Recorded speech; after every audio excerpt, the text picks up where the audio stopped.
Yo, what's up, YouTube? Mike from TVR. And today, we're going to the Minnesota Vikings and the schedule prediction. Now, we're on the third team in the NFC North. We finished the NFC East. We got the Lions done. We got the Bears done. Make sure you check all those out. Smash the subscribe button, and here we go. You know how these start out. We're going over the entire team. Are they good? Are they bad? So, last year, the Vikings finished 7-9. I thought they would have finished a little better, 9-7 maybe, but they easily could have. They had some tough losses, close games, and it didn't help that their defense was literally maybe the worst in the league. So overall, they were the 29th team rated for points allowed. So they were one of the worst teams in that category defensively. And they also gave up the 27th most yards in the league. So they were horrible on defense. And they were called the worst defense that Mike Zimmer ever has had. The Vikings, however, have addressed this problem. They completely redid their secondary free agency. They signed Xavier Woods, safety, and a pair of cornerbacks in Patrick Peterson. He's a solid player. And then Dre Kirkpatrick. And they also upgraded the defensive line as well with Dalvin Tomlinson. Now, why did they go for the defensive line? I mean, that's pretty simple. Their defensive line ended up as one of the NFL's worst in 2020. They ranked 30th in expected points added, allowed per run play. And they also had the lowest pressure rate in the league when they were blitzing and when they weren't blitzing. So even when they were blitzing, they were still the worst at getting pressure.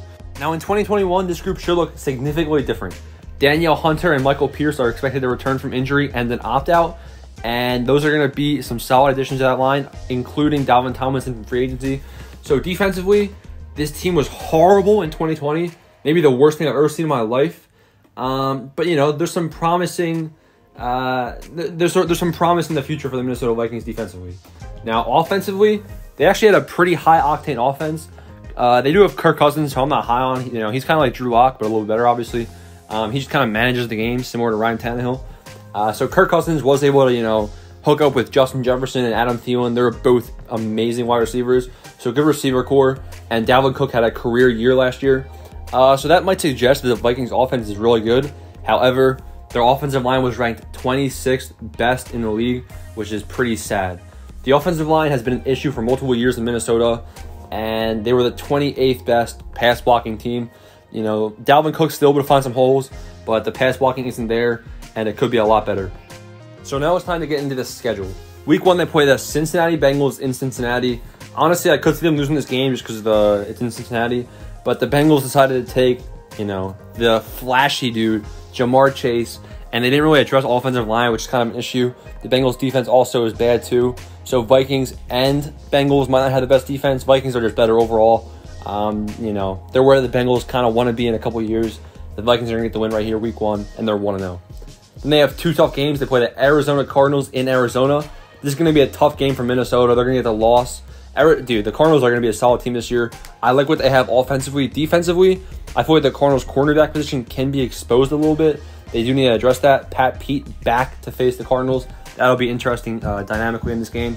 But the Vikings lose, and they're 1-1. Week 3, they play the Seattle Seahawks in Minnesota. The Seahawks, honestly, I don't think that, you know, every year the Seahawks are just consistently good. I don't know how they have the good record at the end of every single season, but they do. I'm giving the Seahawks the win right here. I think they're a little bit overrated every single year, but, I mean, consistency is key, and that's what they have. So 1-2 for the Minnesota Vikings.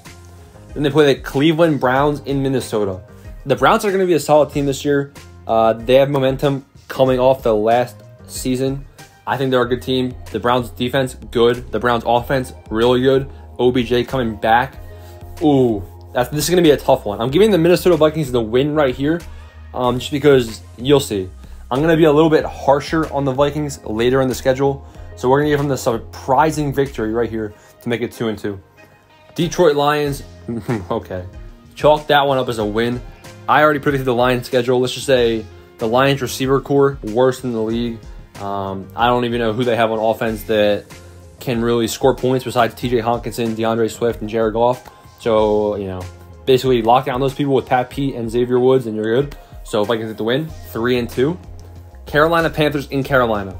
Now, apparently Sam Darnold, there's different reports. Some people say Sam Darnold looks good. Some people say he looks bad in training camp.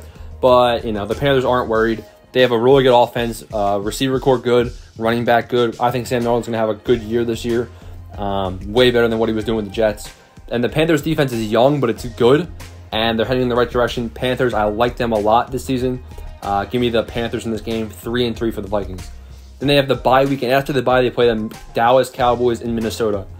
Now, the Cowboys could win this game. I think this will be a close one. Now, the Vikings did have a bye week here, but the Cowboys also had a bye week. So both teams are preparing for this game. I like the Vikings odds in this game, however. So give me the Vikings right here and make them 4-3. And then they play the Baltimore Ravens, and they have the worst, the toughest stretch I've ever seen in my life. They play the Baltimore Ravens in Baltimore. That's going to be a loss. Baltimore Ravens just a better team overall. The Ravens honestly might regress this year. They're in a tougher division than usual, and I don't even really think they did that much in free agency. So they might regress, but, they're still going to be the Vikings right here. Then they have the Los Angeles Chargers in Los Angeles. Chargers and Panthers, 2 underdog teams. I think both those teams are going to improve this year in 2021. I like the Chargers odds in Los Angeles, so give me them right here. Then they have the Green Bay Packers. I'm assuming Aaron Rodgers is on the team, and I can't see the Vikings beating Aaron Rodgers and the Packers at all this year. So I like the Packers odds. Then they have the San Francisco 49ers in San Francisco. Oh my God, teams that can make the playoffs over and over again. It's a tough stretch. So they have the 49ers, and everyone's back from injury. Hopefully they're healthy at this point in the year, and the 49ers should handle business right here in San Francisco. Detroit Lions in Detroit. Okay, now keep the losing going, because when I was doing the Lions schedule, I didn't want to make them winless, so I had to give them a win somewhere, and it came right here in a home game against the Vikings. I think the Vikings have a potential to not sweep the Lions, and I think the Lions might be able to get their only win of the season right here. Another loss. That's 5 losses in a row. Then the Pittsburgh Steelers in Minnesota. Steelers offensively, they don't really have an offensive line. Pretty solid wide receiver core. New running back. Steelers defense is solid as well. Steelers defense is one of the best in the league, honestly. And they're going to beat the Minnesota Vikings. That's 6 in a row. Then they have the Chicago Bears in Chicago. The hits keep coming. It's a tough one right here. I like David Montgomery. I think he'll be able to expose the Vikings a little bit right here. Give me the Bears. Another loss. Then the Los Angeles Rams. Things are not looking good for this Vikings team anymore. In fact, all hope is lost. Matt Stafford comes in and beats the Vikings for sure. Another loss. Then the Green Bay Packers in Green Bay. Aaron Rodgers 2.0. Another loss. And the final week of the season, things are not looking good. They're 5-11. They just came off, let me count this up, 3, 6, 9-game losing streak. Are you kidding me? And they get their last win of the year.